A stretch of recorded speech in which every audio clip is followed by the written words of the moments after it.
Toto bolo dosť ťažké kombo, tam 3 pull-upy do taču, 3 presy a 3 pull-upy. Čiže musíte tam vyvinúť explozívnu silu, aby ste to udržali v tom tači a dostatočnú výdrž na to potom spraviť ešte 3 presy, čož není až tak ťažké ako tie 3 pull-upy potom. Ako ste mohli vidieť, neboli úplne až hore, už som išiel z posledného, ale intenzívne kombo, čož na progres je nevyhnutné proste.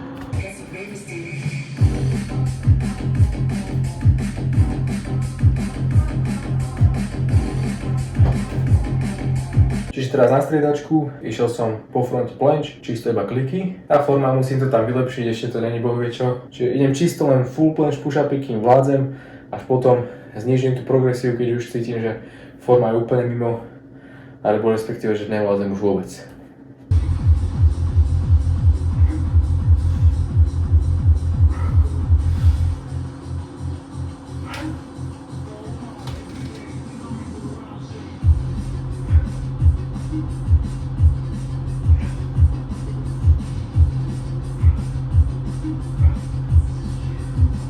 Teraz som dal viacej fokus na to, že keď som išiel do toho taču, tak som sa to tam snažil viac podržať. Toto určite odporúčam cvičiť, trénovať aj v menších progresiách, keď ešte neviete fullko, či už v advancy. Samozrejme tie pull-upy klasicky treba robiť, ale keď tam ešte zapojíte ten touch, podržíte na nejakú sekundu, dve, toto vám dá veľmi veľa sily. Takže odporúčam určite toto cvičiť.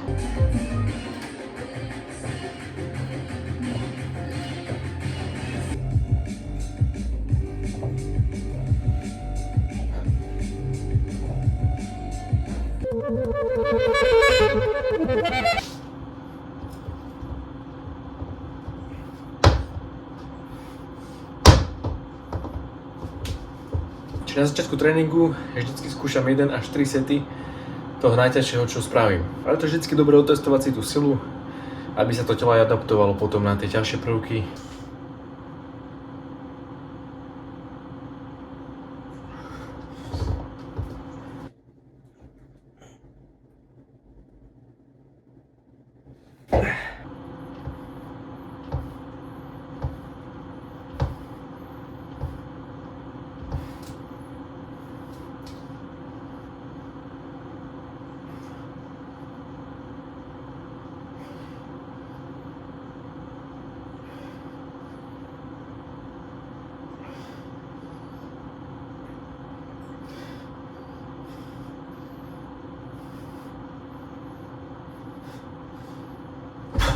Toto kombo front leveru odporúčam skúsiť každému, či už pôjde v číslach 1-1-1 alebo 2-2-2, to je úplne jedno. Proste pointa je taká, že treba spraviť pull-upy, presy a hold do toho.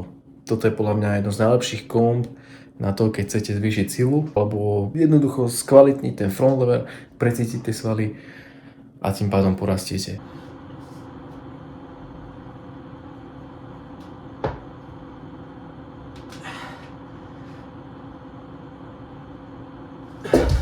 No a niečo podobné, takisto aj v planchi, momentálne ale nemám moc silu na full planche push-up, do toho 2 presy alebo 2-2-2, čiže trošku si to kombo upravím, keď tak zniží progresiu, či už push-upy alebo pulle, alebo presy, alebo prípadne v holde.